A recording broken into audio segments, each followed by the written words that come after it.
got up the other day. Like at 3 o'clock in the morning, and I woke up and I was just walking around like, 'cause I was like, I'm so tired. I heard the devil say, go back to sleep.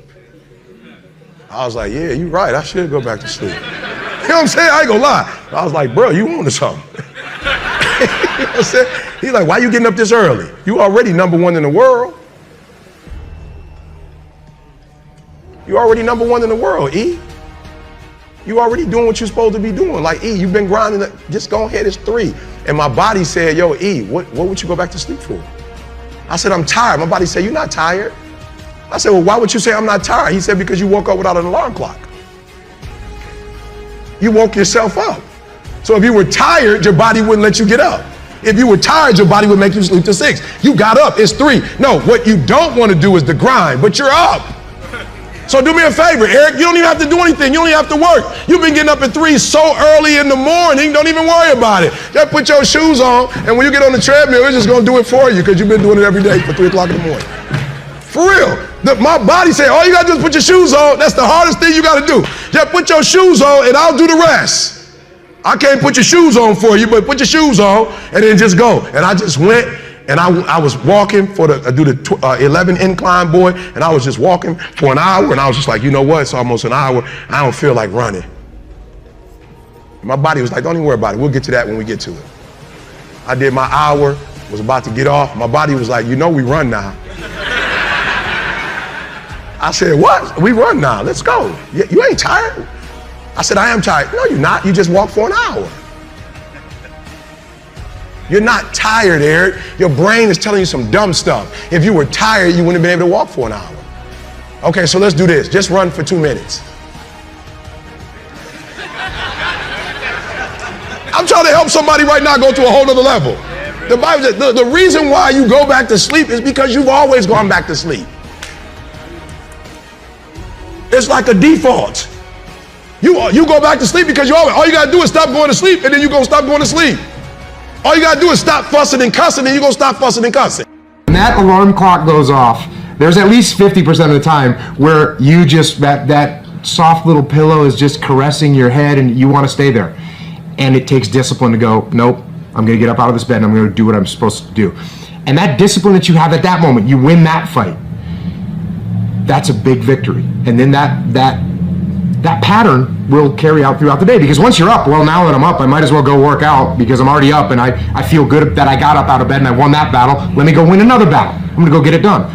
And then when you show up at the office and there's someone that's got a big box of donuts that they're giving away for free, by the way, so they're just sitting there. It's almost like an insult not to take them. But when you've already gotten up early, you had the discipline there, you already worked out, you had the discipline there, and now you see the box of donuts, you're like, no, I'm not gonna eat the donuts. No donuts. You're not gonna do it. And that discipline carries on throughout the day. So now you take that and you expand that out over a week and a month, and you end up with more discipline. And it starts with that simple act of getting up and getting out of bed in the morning. They're good habits. Why would you not wake up at 4:30? Well, what does this bring to you? Waking up early, you just get a jump on the day. The reason I wake up at 4:30 in the morning is because no one else is awake yet. So that gives me the opportunity to do things that I need to get done kind of selfishly for myself. And the big one in that category is working out. And it doesn't feel good at 4:30 when you get up, but by the time 7 o'clock rolls around and you've already worked out and you've already gotten some work done and you've got some time to say goodbye to your kids before they go to school, it's infinitely better than sleeping in until 6:45 and you get out of bed and now you missed your kids going to school or whatever. You're not prepared for the day. It's awful. It has to do with waking up. Now, when you think about being productive, if you got a big day and you got a bunch of stuff you need to get done, most of us focus on when. When do I need to get up in order to get everything done? That's not what you need to focus on. The thing that really impacts your productivity is how. How do you wake up? And here's the deal. If you're somebody like I used to be that hits the snooze button, that kills your productivity for at least 4 hours. Let me explain. You have to understand this. The snooze button creates a mental state, a state in your brain that is called sleep inertia. It's so bad it actually has a name. Here's what it is. When you and I go to bed, we sleep in cycles. We sleep in cycles of like 90 to 110 minutes all night long. And right before you wake up, the sleep cycles, they stop, and your body goes into a wake-up mode, okay? Your brain is starting to slowly wake up so that it can start the day. When your alarm goes off, you're in wake-up mode. Your brain is now ready to do its best work. However, if the alarm goes off and you hit the snooze button, guess what you've just done? You've just made your brain go back into a sleep cycle. Your brain is now in a mode that takes about 90 to 110 minutes to complete. You just rebooted the system. So when your alarm goes off and you get up 15 minutes later, you're now in major trouble. And the reason why you're in trouble is because your brain is still locked into a sleep cycle. And this is where sleep inertia comes in. You know how when you hit the snooze button, you wake up and you're like, oh my gosh, I did not get enough sleep last night. You feel so groggy. You kind of feel like this mental hangover. That is sleep inertia. Here's the deal. Your brain, the cortic region of your brain, which is responsible for decision making, attention, alertness, self-control, that sucker is still in a sleep cycle. And now that you're awake, it's going to take the cortical region almost 4 hours to actually snap out of that sleep cycle. That's why you feel groggy. It's because the part of your brain that's responsible for critical thinking and being alert, it's actually still asleep. If you don't already do this, you've got to train yourself to be the kind of person that doesn't use the snooze alarm. Because when you hit the snooze alarm, you're not only putting your brain in a state of sleep inertia, you are directly impacting your productivity, your alertness, and your brain processing for the first 4 hours that you're awake.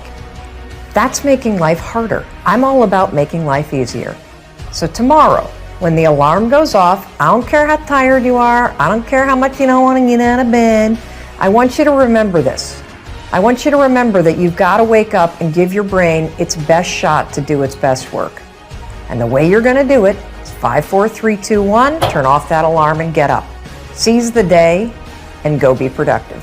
When you wake up in the morning, your willpower is strongest. When you wake up in the morning, you've got a full well of mental focus, and we know that focus in our world is even more valuable than intelligence. And I could go on on the benefits. I mean, you get up at 5 a.m., you've got the world to yourself. There's no crowds. You can think, you can plan, you can care for yourself in a world where so many people are so depleted. And so the 5 a.m. club really is a game changer. And then it's not just get up at 5 a.m. and, scratch your stomach or stare up at the ceiling. Or look at your phone. Or look at, especially not, I believe you can play with your phone or change the world. You don't get to do both. Yeah. And so the 5 a.m. club method is based on the 20-20-20 formula. I'm happy to get into it, but that is tell us what it is. That's the revolutionizer. And it started from my experience with working with many billionaires. I've coached many of the most successful financiers and titans of industry for over 2 decades.